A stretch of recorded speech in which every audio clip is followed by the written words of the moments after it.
नमस्कार, सत श्री अकाल, आदाब। मेरा नाम मनदीप पुनिया है ਤੇ ਤੁਸੀਂ ਸੁਣ ਰਹੇ ਹੋ ਪੰਜਾਬੀ ਰੇਡੀਓ ਯੂਐਸਏ। ਮੈਂ ਇੱਕ ਵਾਰ ਫਿਰ ਹਾਜ਼ਰ ਹਾਂ ਨਵੇਂ ਬੁਲਟਨ ਦੇ ਨਾਲ ਤੇ ਸ਼ੁਰੂਆਤ ਕਰਦੇ ਹਾਂ ਅੱਜ ਦੀ ਮੁੱਖ ਖਬਰਾਂ ਤੋਂ।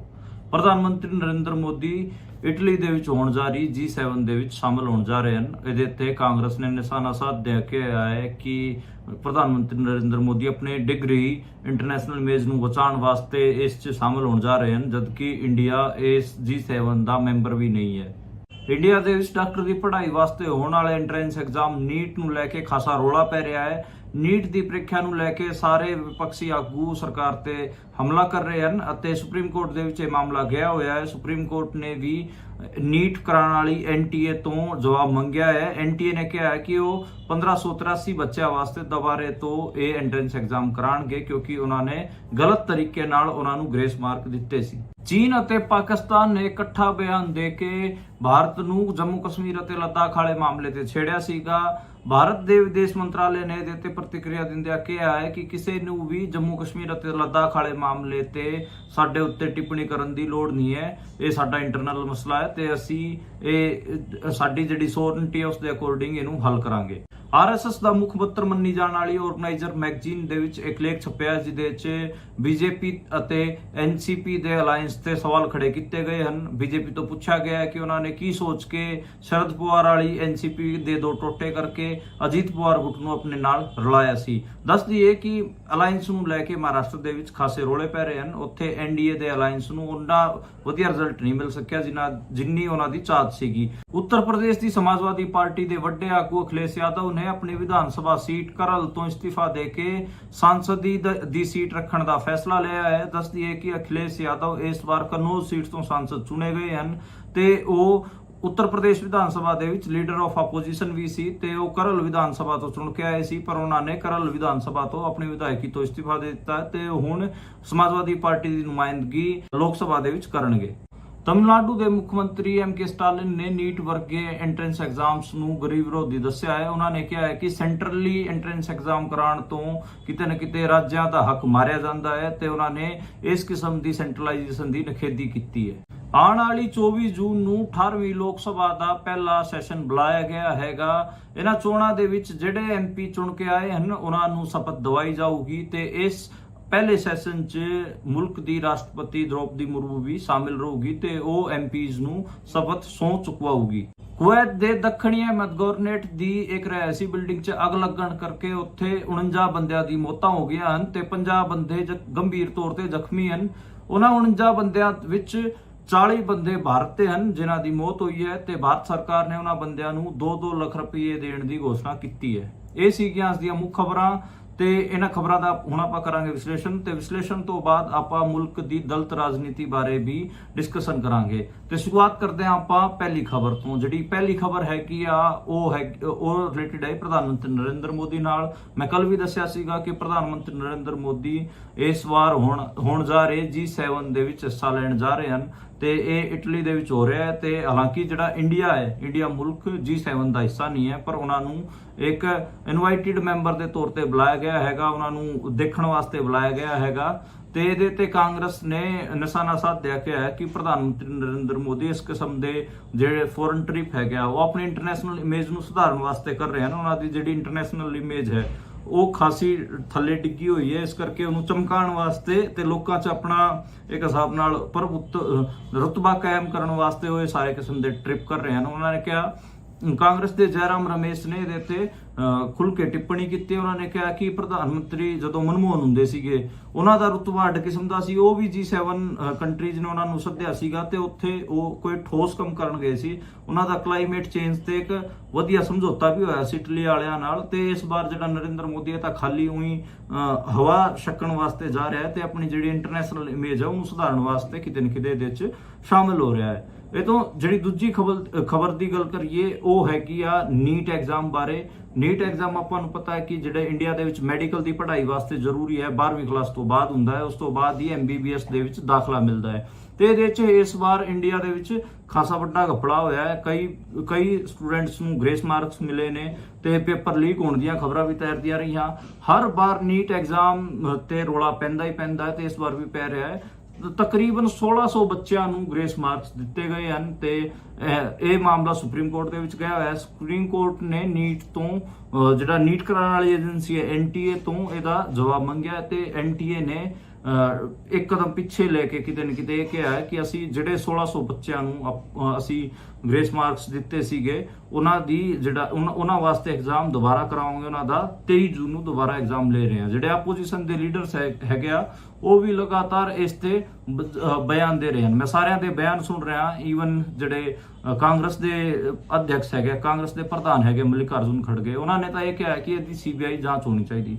ਪਰ ਜਿਹੜਾ ਸਭ ਤੋਂ ਜ਼ਿਆਦਾ ਪੋਲੀਟੀਕਲੀ ਕਰੈਕਟ ਬਿਆਨ ਮੈਨੂੰ ਲੱਗਿਆ ਉਹ ਤਮਿਲਨਾਡੂ ਦੇ CM MK ਸਟਾਲਿਨ ਦਾ ਲੱਗਿਆ। ਉਹਨਾਂ ਨੇ ਕਿਹਾ ਕਿ ਨੀਟ ਵਰਗੀ ਜਿਹੜੇ ਐਗਜ਼ਾਮਸ ਹੈਗੇ ਆ ਐਂਟਰੈਂਸ ਵਾਸਤੇ ਉਹ ਗਰੀਬ ਵਿਰੋਧੀ ਹੈਗੇ ਆ, ਕਿਉਂਕਿ ਇੱਕ ਤਾਂ ਉਹਨਾਂ ਨੇ ਇਸ 'ਚ 2-3 ਨੁਕਤੇ ਗਣਵਾਏ। ਉਹਨਾਂ ਨੇ ਕਿਹਾ ਕਿ ਇੱਕ ਤਾਂ ਇਹ ਜਿਹੜੇ ਗਰੀਬ ਰਾਜ ਹੈ, ਗਰੀਬ ਸੂਬੇ ਹੈਗੇ ਆ ਇੰਡੀਆ ਦੇ, ਉਹਨਾਂ ਵਾਸਤੇ ਤਾਂ ਇਹ ਫੇਵਰੇਬਲ ਹੈ ਹੀ ਨਹੀਂ। ਤੇ ਉਹਨਾਂ ਨੇ ਕਿਹਾ ਕਿ ਇਹ ਐਂਟੀ ਫੈਡਰਲਿਜ਼ਮ ਹੈ। ਉਹਨਾਂ ਨੇ ਕਿਹਾ ਕਿ ਇਹ ਸੈਂਟਰਲਾਈਜ਼ ਤਰੀਕੇ ਨਾਲ ਇਹ ਐਂਟਰੈਂਸ ਐਗਜ਼ਾਮ ਕਰਾਉਂਦੇ ਨੇ, ਜਿਹਦੇ 'ਚ ਕਿਤੇ ਨਾ ਕਿਤੇ ਜਿਹੜੇ ਦਿੱਲੀ ਦੇ ਵਿੱਚ ਬੈਠੇ ਕੋਚਿੰਗ ਲੈ ਕੇ ਪੜ੍ਹਨ ਵਾਲੇ ਜਿਹੜੇ ਬੱਚੇ ਹੈਗੇ ਉਹ ਟੌਪ ਕਰ ਜਾਂਦੇ ਨੇ, ਤੇ ਜਿਹੜੇ ਤਮਿਲਨਾਡੂ ਵਰਗੇ ਕੋਸਟਲ ਇਲਾਕਿਆਂ ਤੋਂ ਜਿਹੜੇ ਬੱਚੇ ਆਉਂਦੇ ਨੇ ਜਾਂ ਫਿਰ ਆਦੀਵਾਸੀਆਂ ਦੇ ਬੱਚੇ ਹੋ ਗਏ, ਹੋਰ ਜਿਹੜੇ ਮੁਲਕ ਦੇ ਅੱਡ-ਅੱਡ ਇਲਾਕਾ ਤੋਂ ਆਉਣ ਵਾਲੇ ਬੱਚੇ ਇਹਦੇ 'ਚ ਸਫਲ ਨਹੀਂ ਹੋ ਪਾਉਂਦੇ। ਇਸ ਕਰਕੇ ਉਹਨਾਂ ਨੇ ਇਸ ਸੈਂਟਰਲੀ ਜਿਹੜੇ ਐਗਜ਼ਾਮ ਆਰਗੇਨਾਈਜ਼ ਕਰਵਾਏ ਜਾਂਦੇ ਨੇ ਇੰਡੀਆ ਦੇ ਵੱਲੋਂ ਉਹਨਾਂ ਦਾ ਵਿਰੋਧ ਕੀਤਾ। ਉਹਨਾਂ ਨੇ ਕਿਹਾ ਕਿ ਐਂਟੀ ਫੈਡਰਲਿਜ਼ਮ ਹੈ ਤੇ ਇਹ ਸੈਂਟਰਲਾਈਜੇਸ਼ਨ ਕਿਤੇ ਨਾ ਕਿਤੇ ਸੂਬਿਆਂ ਦੇ ਵਧਾਧਿਕਾਰਾਂ ਤੇ ਖਤਰਾ ਵੀ ਹੈ ਤੇ ਉਹਨਾਂ ਨੇ ਇਹਦੀ ਨਖੇਦੀ ਕੀਤੀ ਹੈ। ਮੈਂ ਪਹਿਲਾਂ ਵੀ ਦੱਸਿਆ ਕਿ ਜਿਹੜੇ ਨੌਨ ਹਿੰਦੀ ਸਪੀਕਿੰਗ ਸਟੇਟਸ ਆ ਉਹਨਾਂ ਦੇ ਵਿੱਚ ਇੰਡੀਆ ਦੇ ਵਿੱਚ ਫੈਡਰਲਿਜ਼ਮ ਦਾ ਨੁਕਤਾ ਖਾਸਾ ਸਟਰੋਂਗ ਹੈਗਾ ਤੇ ਉਹ ਹਰ ਵਾਰ ਫੈਡਰਲਿਜ਼ਮ ਦੀ ਗੱਲ ਕਰਦੇ ਨੇ ਤੇ MK ਸਟਾਲਿਨ ਨੇ ਵੀ ਇਹ ਵਧੀਆ ਮੁੱਦਾ ਚੁੱਕਿਆ ਹੈ ਕਿ ਦਿੱਲੀ ਦੇ ਵਿੱਚ ਕੋਈ ਏਜੰਸੀ ਬੈਠ ਕੇ ਟੈਸਟ ਡਿਜ਼ਾਈਨ ਕਰ ਰਹੀ ਹੈ ਤੇ ਉਹਦੇ 'ਚ ਤਮਿਲਨਾਡੂ ਦੇ ਬੱਚੇ ਨੂੰ ਅਤੇ ਦਿੱਲੀ ਦੇ ਬੱਚੇ ਨੂੰ ਬਰਾਬਰ ਤੋਲਿਆ ਜਾ ਰਿਹਾ ਹੈ। ਇਹ ਜਮਾ ਵੀ ਸਹੀ ਨਹੀਂ ਹੈ। ਦਿੱਲੀ ਦੇ ਵਿੱਚ ਅੱਡ ਕਿਸਮ ਦਾ ਮਾਹੌਲ ਹੈ ਤਾਂ ਤਮਿਲਨਾਡੂ ਦੇ ਵਿੱਚ ਅੱਡ ਕਿਸਮ ਦਾ ਮਾਹੌਲ ਹੈ ਤੇ ਮੈਨੂੰ ਲੱਗਦਾ ਹੈ ਕਿ ਸਟੇਟ ਵਾਈਜ਼ ਇਸ ਕਿਸਮ ਦੇ ਜਿਹੜੇ ਐਗਜ਼ਾਮ ਹੈਗੇ ਆ ਬੱਚਿਆਂ ਵਾਸਤੇ ਹੋਣੇ ਚਾਹੀਦੇ ਤਾਂ ਕਿ ਅੱਡ-ਅੱਡ ਸਟੇਟਾਂ ਦੇ ਬੱਚਿਆਂ ਨੂੰ ਅੱਡ-ਅੱਡ ਪੈਮਾਨਿਆਂ ਤੇ ਤੋਲਿਆ ਜਾ ਸਕੇ। ਈਵਨ ਜਿਹੜੇ ਤਮਿਲਨਾਡੂ ਦੇ ਬੱਚੇ ਹੈਗੇ ਉਹ ਤਾਂ ਹਿੰਦੀ ਵੀ ਨਹੀਂ ਜਾਣਦੇ। ਦਿੱਲੀ ਦੇ ਵਿੱਚ ਤਾਂ ਜਿਹੜੀ ਆਮ ਬੋਲਚਾਲ ਦੀ ਭਾਸ਼ਾ ਉਹ ਹਿੰਦੀ ਹੈਗੀ ਆ ਤੇ ਇਸ ਕਰਕੇ ਜਿਹੜੇ ਗੈਰ ਹਿੰਦੀ ਭਾਸ਼ੀ ਸੂਬੇ ਹੈਗੇ ਉਹਨਾਂ ਦੇ ਜਿਹੜੇ ਨੁਕਤੇ ਹੈਗੇ ਇਸ ਕਿਸਮ ਦੀਆਂ ਚੀਜ਼ਾਂ ਤੇ ਉਹ ਜਾਇਜ਼ ਨੁਕਤੇ ਹੈਗੇ ਤੇ ਉਹਨਾਂ ਤੇ ਗੱਲ ਹੋਣੀ ਚਾਹੀਦੀ ਤੇ ਜਿਹੜੇ ਐਗਜ਼ਾਮਸ ਹੈਗੇ ਸੈਂਟਰਲੀ ਕੰਡਕਟ ਨਹੀਂ ਕਰਾਏ ਜਾਣੇ ਚਾਹੀਦੇ ਬਲਕਿ ਸੂਬਿਆਂ ਨੂੰ ਇਹਦਾ ਅਧਿਕਾਰ ਦਿੱਤਾ ਜਾਣਾ ਚਾਹੀਦਾ। ਉਸ ਤੋਂ ਜਿਹੜੀ ਅਗਲੀ ਖਬਰ ਦੀ ਗੱਲ ਕਰੀਏ ਉਹ ਚੀਨ ਅਤੇ ਪਾਕਿਸਤਾਨ ਦੇ ਇੱਕ ਸੰਯੁਕਤ ਬਿਆਨ ਬਾਰੇ ਹੈਗੇ ਆ। ਦੋਵਾਂ ਨੇ ਇਕੱਠਾ ਬਿਆਨ ਦਿੱਤਾ ਸੀਗਾ ਤੇ ਉਹਦੇ 'ਚ ਕਿਤੇ ਪਾਕਿਸਤਾਨ ਵਾਲਿਆਂ ਨੇ ਇਹ ਕਿਹਾ ਸੀਗਾ ਕਿ ਜਿਹੜਾ ਤਾਈਵਾਨ ਉਹ ਚੀਨ ਦਾ ਹਿੱਸਾ ਹੈ ਤੇ ਚੀਨ ਵਾਲਿਆਂ ਨੇ ਇਹ ਕਿਹਾ ਸੀਗਾ ਕਿ ਜਿਹੜਾ ਜੰਮੂ ਕਸ਼ਮੀਰ ਤੇ ਪਾਕਿਸਤਾਨ ਨੇ ਕਬਜ਼ਾ ਕਰ ਰੱਖਿਆ ਉਹਦਾ ਨਿਪਟਾਰਾ ਕਿਤੇ ਨਾ ਕਿਤੇ ਸੰਯੁਕਤ UN ਦੇ ਵਿੱਚ ਹੋਣਾ ਚਾਹੀਦਾ। ਇਸ ਬਿਆਨ ਤੇ ਇੰਡੀਆ ਦਾ ਵੀ ਇੱਕ ਵਰਜਨ ਸਾਹਮਣੇ ਆਇਆ। ਇੰਡੀਆ ਦੀ ਜਿਹੜੀ ਫੋਰਨ ਮਿਨਿਸਟਰੀ ਉਹਨੇ ਕਿਹਾ ਹੈ ਕਿ ਇਹ ਸਾਡਾ ਇੰਟਰਨਲ ਮਸਲਾ ਹੈਗਾ ਤੇ ਸਾਡੀ ਦੀ ਸੋਵਰਨਟੀ ਵਾਲਾ ਮਾਮਲਾ ਹੈਗਾ, ਇਹਦੇ ਬਾਰੇ ਦੂਜਿਆਂ ਨੂੰ ਕਹਿਣ ਦਾ ਕੋਈ ਵੀ ਕਿਤੇ ਨਾ ਕਿਤੇ ਹੱਕ ਨਹੀਂ ਹੈ। ਤੇ ਮੈਨੂੰ ਲੱਗਦਾ ਕਿ ਜਿਹੜਾ ਚੀਨ, ਪਾਕਿਸਤਾਨ ਅਤੇ ਆਪਾਂ ਭਾਰਤ ਕਹੀਏ, ਇਹਨਾਂ ਤਿੰਨਾਂ ਮੁਲਕਾਂ ਨੇ ਕਿਤੇ ਨਾ ਕਿਤੇ ਕਈ ਸਾਰੀ ਥਾਵਾਂ ਏਦਾਂ ਦੀਆਂ ਦੱਬੀਆਂ ਹੋਈਆਂ ਨੇ ਜਿੱਥੇ ਉੱਥੋਂ ਦੇ ਵਸਨੀਕਾਂ ਦਾ ਆਪਣਾ ਇੰਡੀਪੈਂਡੈਂਟ ਹੱਕ ਹੈ, ਪਰ ਇਹ ਤਿੰਨੋਂ ਹੀ ਮੁਲਕ ਆਪਣੇ ਡਿਪਲੋਮੈਸੀ ਵਾਸਤੇ ਇਹਨਾਂ ਥਾਵਾਂ ਨੂੰ ਆਪਣੇ ਅਕੋਰਡਿੰਗਲੀ ਵਰਤਦੇ ਰਹਿੰਦੇ ਨੇ ਤੇ ਉਹਨਾਂ ਦੇ ਲੋਕਾਂ ਨੂੰ ਉਹਨਾਂ ਦਾ ਹੱਕ ਦਿੰਦੇ ਹੀ ਨਹੀਂ। ਤੇ ਇਹਦੇ ਤੇ ਵੀ ਕੋਈ ਗੱਲ ਹੋਣੀ ਚਾਹੀਦੀ ਕਿ ਤਿੰਨੇ ਮੁਲਕ ਕਿਵੇਂ ਕਿਤੇ ਨਾ ਕਿਤੇ ਜਿਹੜੇ ਛੋਟੇ ਸੂਬੇ ਹੈਗੇ ਆ ਉਹਨਾਂ ਤੇ ਕਿਸ ਕਿਸਮ ਦਾ ਉਹਨਾਂ ਦਾ ਰਵੱਈਆ ਰਹਿੰਦਾ ਹੈ ਤੇ ਇਹ ਕਨਫਲਿਕਟਿੰਗ ਜਿਹੜੇ ਏਰੀਆਜ਼ ਹੈਗੇ, ਕਨਫਲਿਕਟ ਏਰੀਆਜ਼ ਹੈਗੇ, ਉੱਥੇ ਇੱਕ ਨਿਯਮ ਤਾਂ ਇਹ ਬਣਦਾ ਕਿ ਉੱਥੇ ਰਾਈਟ ਟੂ ਸੈਲਫ ਡਿਟਰਮੀਨੇਸ਼ਨ ਹੋਣਾ ਚਾਹੀਦਾ, ਉੱਥੇ ਵੋਟਿੰਗ ਕਰਾਣੀ ਚਾਹੀਦੀ ਕਿ ਉਹ ਕੀ ਇੰਡੀਆ ਨਾਲ ਰਹਿਣਾ ਚਾਹੁੰਦੇ ਨੇ ਜਾਂ ਪਾਕਿਸਤਾਨ ਨਾਲ ਜਾਣਾ ਚਾਹੁੰਦੇ ਨੇ ਜਾਂ ਚਾਈਨਾ ਨਾਲ ਜਾਣਾ ਚਾਹੁੰਦੇ ਨੇ, ਇੰਡੀਪੈਂਡੈਂਟ ਆਪਣਾ ਇੱਕ ਅੱਡ ਤੋਂ ਮੁਲਕ ਐਸਟੈਬਲਿਸ਼ ਕਰਨਾ ਚਾਹੁੰਦੇ ਨੇ। ਪਰ ਇਸ ਕਿਸਮ ਦੀ ਕੋਈ ਵੀ ਚੀਜ਼ ਨਹੀਂ ਹੁੰਦੀ ਤੇ ਕਿਤੇ ਨਾ ਕਿਤੇ ਜਿਹੜਾ ਸਾਰੇ ਮੁਲਕ ਇਹ ਤਿੰਨੋਂ ਹੀ ਮੁਲਕ ਆਪਣਾ ਦਾਅਵਾ ਕਰਦੇ ਰਹਿੰਦੇ ਨੇ ਤੇ ਉੱਥੋਂ ਦੇ ਲੋਕਾਂ ਦੀ ਕੋਈ ਵੀ ਆਵਾਜ਼ ਬਾਹਰ ਨਹੀਂ ਹੁੰਦੀ, ਇੰਡੀਪੈਂਡੈਂਟ ਉਹਨਾਂ ਦੀ ਵੌਇਸ ਕੋਈ ਵੀ ਉੱਠਣ ਵੀ ਨਹੀਂ ਦਿੰਦੇ। ਉਸ ਤੋਂ ਜਿਹੜੀ ਅਗਲੀ ਖਬਰ ਦੀ ਗੱਲ ਕਰੀਏ ਉਹ ਹੈਗੀ ਮਹਾਰਾਸ਼ਟਰ ਦੇ ਵਿੱਚ ਪੈ ਰਹੇ ਪੋਲੀਟੀਕਲ ਰੋਲੇ ਦੀ। ਦੇਖੋ ਮਹਾਰਾਸ਼ਟਰ ਦੇ ਵਿੱਚ ਆਪਾਂ ਨੂੰ ਪਤਾ ਕਿ NDA ਦਾ ਅਲਾਈਅੰਸ ਸੀਗਾ ਸ਼ਿਵ ਸੈਨਾ ਏਕਨਾਥ ਸ਼ਿੰਦੇ ਵਾਲੇ ਗੁੱਟ ਨਾਲ ਤੇ ਅਜੀਤ ਪਵਾਰ ਵਾਲੀ NCP ਨਾਲ, ਤੇ ਉੱਥੇ ਉਹ ਇੰਨਾ ਵਧੀਆ ਪਰਫਾਰਮ ਨਹੀਂ ਕਰ ਪਾਏ। ਉੱਥੇ ਕਾਂਗਰਸ ਨੇ, ਉਧਵ ਠਾਕਰੇ ਵਾਲੀ ਸ਼ਿਵ ਸੈਨਾ ਨੇ ਅਤੇ ਸ਼ਰਦ ਪਵਾਰ ਵਾਲੀ NCP ਨੇ ਵਧੀਆ ਪਰਫਾਰਮ ਕੀਤਾ ਹੈ। ਤੇ ਉੱਥੇ ਰੋਲਾ ਚੋਣਾਂ ਤੋਂ ਤੁਰੰਤ ਬਾਅਦ ਕਿਉਂ ਪੈ ਰਿਹਾ, ਉਹਦਾ ਇੱਕ ਰੀਜ਼ਨ ਇਹ ਹੈ ਕਿ ਇਸੇ ਸਾਲ ਉੱਥੇ ਵਿਧਾਨ ਸਭਾ ਦੇ ਚੋਣ ਵੀ ਹੋਣੇ ਹਨ। ਆਪਾਂ ਨੂੰ ਪਤਾ ਕਿ ਹਰਿਆਣੇ ਦੇ ਵਿੱਚ ਇਸ ਸਾਲ ਵਿਧਾਨ ਸਭਾ ਦੇ ਚੋਣ ਹੋਣੇ ਹਨ ਤੇ ਇੱਕ ਮਹਾਰਾਸ਼ਟਰ ਦੇ ਵਿੱਚ ਵੀ ਚੋਣ ਹੈਗੇ ਆ, ਤੇ ਇਸ ਕਰਕੇ ਉੱਥੇ 3-4 ਮਹੀਨਿਆਂ ਬਾਅਦ ਹੀ ਚੋਣ ਹੋਣ ਕਰਕੇ ਹੁਣ ਤੋਂ ਹੀ ਰੌਲਾ ਪੈ ਰਿਹਾ ਹੈ।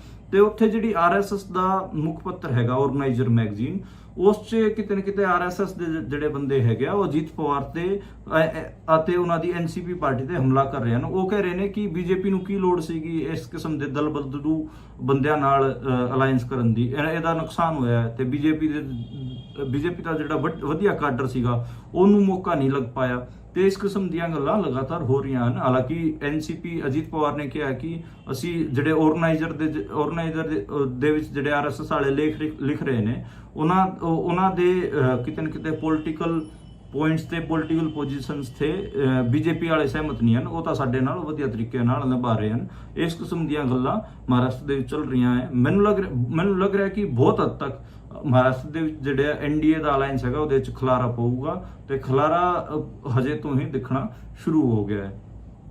ਉਸ ਤੋਂ ਜਿਹੜੀ ਅਗਲੀ ਖਬਰ ਦੀ ਗੱਲ ਕਰੀਏ ਉਹ ਅਰੁਣਾਚਲ ਪ੍ਰਦੇਸ਼ ਤੋਂ ਆਈ। ਅਰੁਣਾਚਲ ਪ੍ਰਦੇਸ਼ 'ਚ ਵਿਧਾਨ ਸਭਾ ਚੋਣ ਸੀਗੀ ਆਪਾਂ ਨੂੰ ਪਤਾ, ਤੇ ਉੱਥੇ ਜਿਹੜੀ BJP ਹੈ ਉਹ ਜੇਤੂ ਰਹੀ ਹੈ।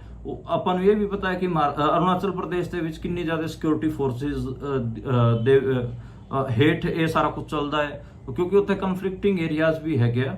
ਤੇ ਅਰੁਣਾਚਲ ਪ੍ਰਦੇਸ਼ 'ਚ 60 ਸੀਟਾਂ ਹੈਗੀਆਂ, ਜਿਸ 'ਚ ਆਪਾਂ ਕਹੀਏ ਕਿ 10 ਸੀਟਾਂ ਤੇ ਤਾਂ ਮਤਲਬ ਇਲੈਕਸ਼ਨ ਹੀ ਨਹੀਂ ਹੋਏ, ਨਿਰਵਿਰੋਧ ਉੱਥੇ ਕੈਂਡੀਡੇਟਸ ਨੂੰ ਚੁਣ ਦਿੱਤਾ ਗਿਆ। ਤੇ ਉਹਦੇ 'ਚ ਪੇਮਾ ਖਾਂਡੂ ਵੀ ਹੈਗਾ। 46 ਸੀਟਾਂ BJP ਨੇ ਉੱਥੇ ਜਿੱਤੀਆਂ ਹਨ ਤੇ ਤੀਜੀ ਵਾਰ ਪੇਮਾ ਖਾਂਡੂ ਨੇ ਅੱਜ ਮੁੱਖ ਮੰਤਰੀ ਵਜੋਂ, ਅਰੁਣਾਚਲ ਪ੍ਰਦੇਸ਼ ਦੇ ਮੁੱਖ ਮੰਤਰੀ ਵਜੋਂ ਸਹੁੰ ਚੁੱਕੀ ਹੈਗੀ ਆ। ਤੇ ਉਹਦੇ ਸਹੁੰ ਚੁੱਕ ਪ੍ਰੋਗਰਾਮ 'ਚ ਭਾਰਤ ਦੇ ਗ੍ਰਹਿ ਮੰਤਰੀ ਅਮਿਤ ਸ਼ਾਹ ਅਤੇ ਅਸਮ ਦੇ ਮੁੱਖ ਮੰਤਰੀ ਹਿਮੰਤ ਬਿਸਵਾ ਸ਼ਰਮਾ ਸ਼ਾਮਿਲ ਸੀ। ਤੇ ਅਰੁਣਾਚਲ ਪ੍ਰਦੇਸ਼ ਬਾਰੇ ਆਪਾਂ ਨੂੰ ਪਤਾ ਹੈ ਕਿ ਚੀਨ ਨੇ ਵੀ ਉੱਥੇ ਤਕਰੀਬਨ 30 ਥਾਵਾਂ ਦੇ ਨਾਂ ਬਦਲਤੇ ਸੀਗੇ ਤੇ ਉੱਥੇ ਖਾਸੇ ਰੋਲੇ ਚੀਨ ਨਾਲ ਇੰਡੀਆ ਦੇ ਪੈ ਰਹੇ ਹਨ। ਤੇ ਕਨਫਲਿਕਟਿੰਗ ਸਟੇਟ ਹੈ ਤੇ ਉੱਥੇ ਕਈ ਕਿਸਮ ਦੇ ਜਿਹੜੇ ਮਿਲੀਟੈਂਟ ਆਰਗੇਨਾਈਜੇਸ਼ਨ ਹੈ ਉਹ ਵੀ ਚੱਲਦੇ ਨੇ। ਇਸ ਕਰਕੇ ਕਿਤੇ ਨਾ ਕਿਤੇ ਉੱਥੇ ਬਹੁਤ ਸਾਰੀ ਸਿਕਿਉਰਿਟੀ ਫੋਰਸਿਸ ਇੰਡੀਅਨ ਸਟੇਟ ਰੱਖਦਾ ਹੈਗਾ ਤੇ ਉੱਥੇ ਜਿਹੜਾ ਇਲੈਕਸ਼ਨ ਫੇਅਰ ਨਹੀਂ ਹੁੰਦੇ। ਇਸ ਕਿਸਮ ਦੀਆਂ ਗੱਲਾਂ ਵੀ ਲਗਾਤਾਰ ਆਉਂਦੀਆਂ ਨੇ। ਉਸ ਤੋਂ ਜਿਹੜੀ ਅਗਲੀ ਖਬਰ ਦੀ ਗੱਲ ਕਰੀਏ ਉੱਤਰ ਪ੍ਰਦੇਸ਼ ਤੋਂ ਆਈ। ਉੱਤਰ ਪ੍ਰਦੇਸ਼ 'ਚ ਸਮਾਜਵਾਦੀ ਪਾਰਟੀ ਦੇ ਆਗੂ ਅਖਿਲੇਸ਼ ਯਾਦਵ ਉਹਨਾਂ ਨੇ ਆਪਣੀ ਜਿਹੜੀ ਵਿਧਾਨ ਸਭਾ ਦੀ ਸੀਟ ਸੀਗੀ ਕਰਲ ਤੋਂ ਉਹ ਵਿਧਾਇਕ ਬਣੇ ਸੀਗੇ ਤੇ ਉਹ ਲੀਡਰ ਆਫ ਆਪੋਜੀਸ਼ਨ ਵੀ ਹੈਗਾ। ਉੱਤਰ ਪ੍ਰਦੇਸ਼ 'ਚ ਆਪਾਂ ਨੂੰ ਪਤਾ ਕਿ BJP ਦੀ ਯੋਗੀ ਆਦਿੱਤਿਆਨਾਥ ਦੀ ਸਰਕਾਰ ਹੈ ਤੇ ਜਿਹੜੀ ਸਮਾਜਵਾਦੀ ਪਾਰਟੀ ਹੈ ਉਹ ਮੇਨ ਆਪੋਜੀਸ਼ਨ ਪਾਰਟੀ ਹੈ ਤੇ ਉਹ ਆਪੋਜੀਸ਼ਨ ਪਾਰਟੀਆਂ ਦੇ ਲੀਡਰ ਆਫ ਆਪੋਜੀਸ਼ਨ ਆਪਾਂ ਕਹੀਏ ਜਿਹੜੇ ਆਗੂ ਹੈਗੇ ਉਹ ਅਖਿਲੇਸ਼ ਯਾਦਵ ਸੀ।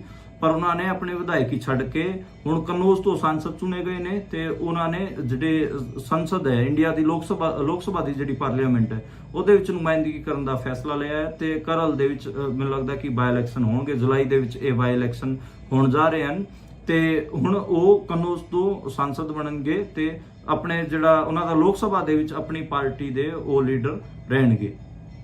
ਉਸ ਤੋਂ ਜਿਹੜੀ ਅਗਲੀ ਖਬਰ ਦੀ ਗੱਲ ਕਰੀਏ ਉਹ ਆਈ ਕਿ ਜਿਹੜਾ ਇਹ 18ਵੀਂ ਜਿਹੜੀ ਲੋਕ ਸਭਾ ਸੀਗੀ ਇਹਦੇ ਜਿਹੜੇ ਇਲੈਕਸ਼ਨ ਹੋਏ ਇਹਦੇ ਵਿੱਚ ਜਿਹੜੇ MPs ਚੁਣ ਕੇ ਆਏ ਹਨ ਉਹਨਾਂ ਦਾ ਸ਼ਪਥ ਗ੍ਰਹਿਣ ਸਮਾਰੋਹ 24 ਜੂਨ ਨੂੰ ਹੋਣ ਜਾ ਰਿਹਾ। ਬੇਸਿਕਲੀ ਜਿਹੜਾ ਪਹਿਲਾ ਸੈਸ਼ਨ ਹੁੰਦਾ ਪਾਰਲੀਮੈਂਟ ਦਾ, ਕਿਸੇ ਵੀ ਇਲੈਕਸ਼ਨ ਤੋਂ ਬਾਅਦ ਪਾਰਲੀਮੈਂਟ ਦਾ ਪਹਿਲਾ ਸੈਸ਼ਨ ਹੁੰਦਾ ਹੈ, ਉਹਦੇ 'ਚ ਸਹੁੰ ਚੁਕਵਾਈ ਜਾਂਦੀ ਹੈ MPs ਨੂੰ।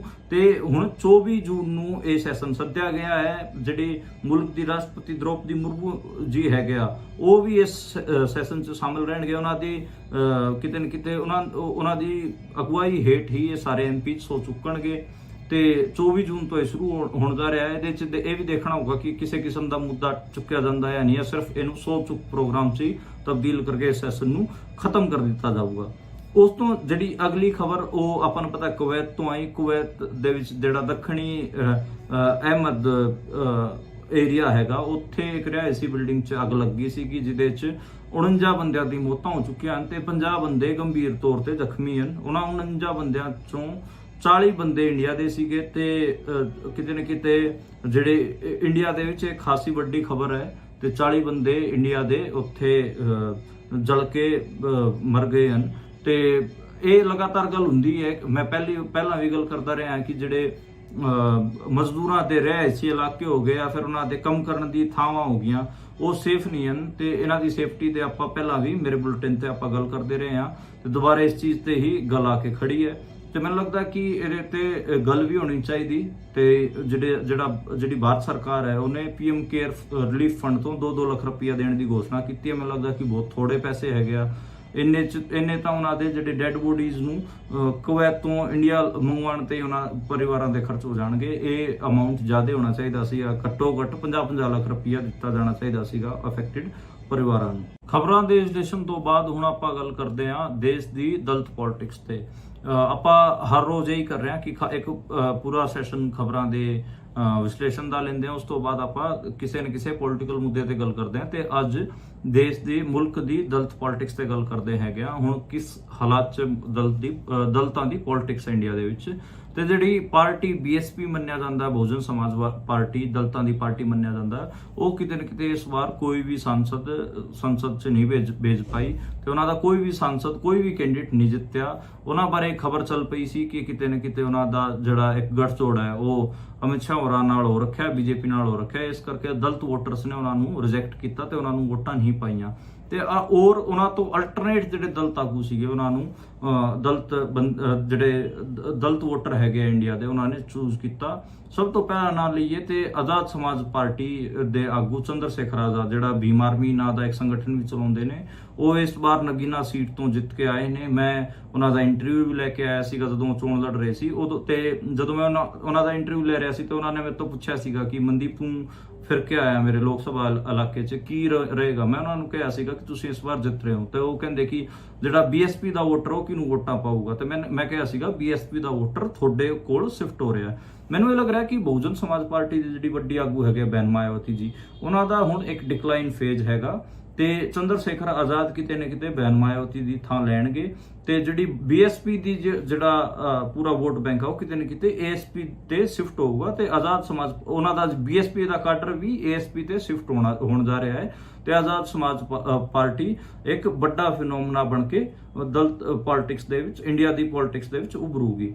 ਉਹਦਾ ਇੱਕ ਰੀਜ਼ਨ ਇਹ ਵੀ ਰਿਹਾ ਕਿ ਜਿਹੜਾ ਬੀਐਸਪੀ ਦੇ ਆਕਾਸ਼ ਆਨੰਦ ਸੀਗੇ, ਮਾਇਆਵਤੀ ਜੀ ਦੇ ਭਤੀਜੇ, ਉਹਨਾਂ ਨੂੰ ਇੱਕ ਤਾਂ ਉਹਨਾਂ ਦੇ ਪਦ ਤੋਂ ਹਟਾ ਦਿੱਤਾ ਗਿਆ, ਉਹਨਾਂ ਤੇ ਪੁਲਿਸ ਕੇਸ ਕਰਾ ਦਿੱਤਾ ਗਿਆ। ਇਸ ਕਰਕੇ ਦਲਿਤ ਵੋਟਰਸ ਨੂੰ ਲੱਗਿਆ ਕਿ ਬੈਂਜੀ ਹੋਰੀ ਦਾ ਅਮਿਤ ਸ਼ਾਹ ਹੋਰਾਂ ਨਾਲ ਸੈਟਿੰਗ ਕਰਕੇ ਤੇ ਇਸ ਚੀਜ਼ ਦਾ ਅਸਰ ਕਿਤੇ ਨਾ ਕਿਤੇ ਬੀਐਸਪੀ ਦੇ ਵੋਟ ਬੈਂਕ ਤੇ ਪਿਆ ਹੈਗਾ ਤੇ ਚੰਦਰ ਸ਼ੇਖਰ ਆਜ਼ਾਦ ਇੱਕ ਵੱਡਾ ਫਿਨੋਮਨਾ ਬਣ ਕੇ ਉਭਰਨਗੇ। ਉਦਾਂ ਜੇ ਕਾਂਗਰਸ ਦੀ ਗੱਲ ਕਰੀਏ ਤੇ ਉਹਦੇ ਚ ਕਿਤੇ ਨਾ ਕਿਤੇ ਉਹਨਾਂ ਦੀ ਆਪਣੀ ਪ੍ਰੈਜ਼ੀਡੈਂਟਸ਼ਿਪ ਹੈਗੀ ਆ, ਯਾਨੀ ਕਿ ਨੈਸ਼ਨਲ ਪ੍ਰੈਜ਼ੀਡੈਂਟ ਮਲਿਕਾਰਜੁਨ ਖੜਗੇ ਨੇ ਬਣਾ ਰੱਖਿਆ ਹੈ। ਤੋਂ ਇੱਕ ਦਲਿਤ ਲੀਡਰ ਵਜੋਂ ਵੱਡਾ ਇੱਕ ਫੇਸ ਹੈਗਾ। ਤੇ ਦੂਜੀ ਗੱਲ ਕਰੀਏ ਪੰਜਾਬ ਤੋਂ ਚਰਨਜੀਤ ਸਿੰਘ ਚੰਨੀ, ਜਿਨ੍ਹਾਂ ਨੂੰ ਉਹਨਾਂ ਨੇ ਚੀਫ ਮਿਨਿਸਟਰੀ ਬਣਾਇਆ ਸੀ, ਉਹ ਵੀ ਚੋਣ ਜਿੱਤ ਕੇ ਆਏ ਹਨ। ਤੇ ਹਰਿਆਣੇ ਤੋਂ ਕੁਮਾਰੀ ਸ਼ੈਲਜਾ ਸਰਸਾ ਤੋਂ ਚੋਣ ਜਿੱਤੀ ਹੈਗੀ ਆ, ਉਹ ਵੀ ਇੱਕ ਵੱਡਾ ਦਲਿਤ ਚਿਹਰਾ ਹੈਗਾ। ਤੇ ਹਰਿਆਣੇ ਦੇ ਵਿੱਚ ਉਹਨਾਂ ਕਾਂਗਰਸ ਪਾਰਟੀ ਨੇ ਜਿਹੜੀ ਆਪਣੀ ਕਮਾਂਡ ਹੈਗੀ ਆ ਉਹ ਇੱਕ ਦਲਿਤ ਚਿਹਰੇ ਨੂੰ ਦੇ ਰੱਖੀ ਹੈ। ਹਰਿਆਣਾ ਦਾ ਜਿਹੜਾ ਪੀਸੀਸੀ ਦਾ ਪ੍ਰੈਜ਼ੀਡੈਂਟ ਹੈ ਉਦੈ ਬਾਨ, ਉਹ ਵੀ ਇੱਕ ਦਲਿਤ ਕਮਿਊਨਿਟੀ ਤੋਂ ਹੀ ਹੁੰਦਾ ਹੈ। ਤੇ ਸੰਜਨਾ ਜਾਟਵ ਭਰਤਪੁਰ ਤੋਂ ਚੋਣ ਜਿੱਤ ਕੇ ਆਏ ਨੇ। ਤੇ ਰਾਜਸਥਾਨ ਦੇ ਵਿੱਚ ਕਾਂਗਰਸ ਦਾ ਇੱਕ ਨਵਾਂ ਦਲਿਤ ਚਿਹਰੇ ਦੇ ਤੌਰ ਤੇ ਉਹਨਾਂ ਨੂੰ ਪ੍ਰੋਜੈਕਟ ਕੀਤਾ ਜਾ ਰਿਹਾ। ਉਹਨਾਂ ਦੀ ਉਮਰ ਸਿਰਫ 26 ਸਾਲ ਹੈਗੀ ਆ।